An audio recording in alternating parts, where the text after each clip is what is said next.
حضرت جابر بن عبداللہ رضی اللہ عنہما سے روایت ہے، انہوں نے فرمایا اللہ کے رسول صلی اللہ علیہ وآلہ وسلم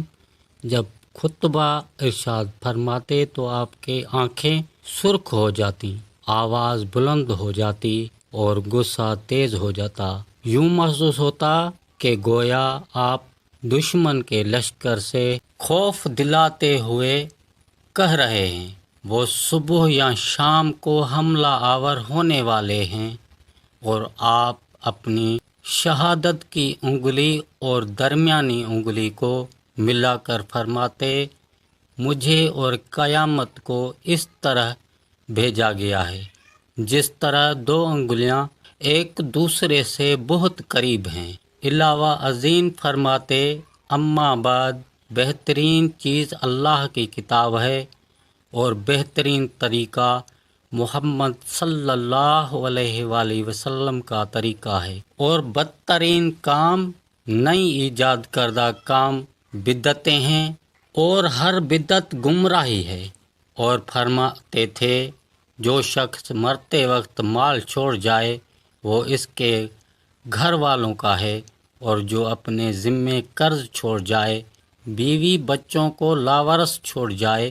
تو اس کی ادائیگی اور ان کی کفالت میرے ذمے ہے۔ حضرت ابو درداء رضی اللہ عنہ سے روایت ہے، انہوں نے فرمایا رسول اللہ صلی اللہ علیہ وآلہ وسلم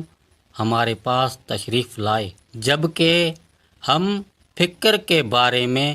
گفتگو کر رہے تھے اور اس سے خوف کا اظہار کر رہے تھے، تو آپ نے فرمایا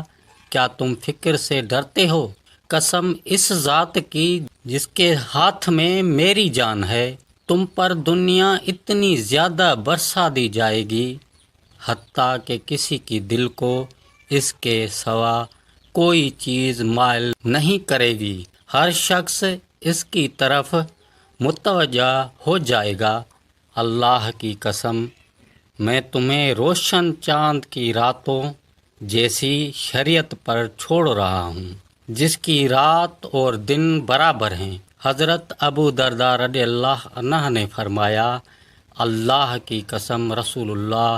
صلی اللہ علیہ وآلہ وسلم نے سچ فرمایا، واللہ آپ ہمیں ایسی روشن شریعت پر چھوڑ کر تشریف لے گئے ہیں جس کی رات اور دن برابر ہیں۔ حضرت عبداللہ بن عمر رضی اللہ عنہما سے روایت ہے، رسول اللہ صلی اللہ علیہ وآلہ وسلم نے فرمایا اسمنت سرما